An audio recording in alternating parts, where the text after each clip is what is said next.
ఏమైందిరా? మళ్ళా ఇంటర్వ్యూ పోయిందిరా. రే బాగుపడబకరా, ఈ ఇంటర్ కాదు ఇంకో ఇంటర్ ట్రై చేయరా.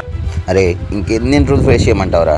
సంవత్సరం నుంచి కార్పొరేట్ ఆఫీసులు చుట్టూ తిరిగి అలసిపోయాను రా. సంవత్సరం నుంచి ఇల్లు అడిగి క్వశ్చన్స్ ఆన్సర్లు చెప్పి విసిగిపోయాను రా. ఇంట్లో వాళ్ళు ఏమో జాబులు రాలేదంటారు, ఒకళ్ళు ఏమో ఫ్రెషర్స్కి ఉద్యోగాలు లేవంటారు, ఒకళ్ళు ఏమో ఎక్స్పీరియన్స్ కావాలంటారు. మీరు ఉద్యోగాలు ఎక్స్పీరియన్స్ ఎక్కడి నుంచి వచ్చిందిరా? కొంతమంది ఏమో చదువుపోయి ఎంత కల ఎందుకు ఇంత గ్యాప్ వచ్చింది అడుగుతున్నారు. వాళ్ళందరూ పెద్దగా అరిచి చెప్పాలని ఉందిరా, మీరు ఉద్యోగాలు ఇస్తేనే కదా మాకు ఎక్స్పీరియన్స్ వచ్చేది అని. అయినా మన దేశంలో టాలెంట్ ఉన్న వాళ్ళు చోటే లేదురా. కేవలం రిఫరెన్స్లు, రికమెండేషన్లు, నెపోటిజాలు టాలెంట్ ఉన్న వాళ్ళు తొక్కేస్తున్నారా. అరే మామ, ఉద్యోగం అంటే జీవితం కదరా. నీకున్న టాలెంట్కి నువ్వు ఎట్టైనా బతకగలవురా. ఇది కాకపోయినా నేను ఎలాగైనా ఉద్యోగం సాధిస్తాను రా. మా అమ్మాయిని బాగా చదివించినందుకు నేను ఎలాగైనా వాళ్ళు బాగా చూసుకోవాలరా. అరే బాధపడకరా, నువ్వు చాలా మంచిడురా. మంచి వాళ్ళకి ఇప్పుడు మంచి జరిగిద్దని నాన్న ఎప్పుడో చెప్పాడు రా.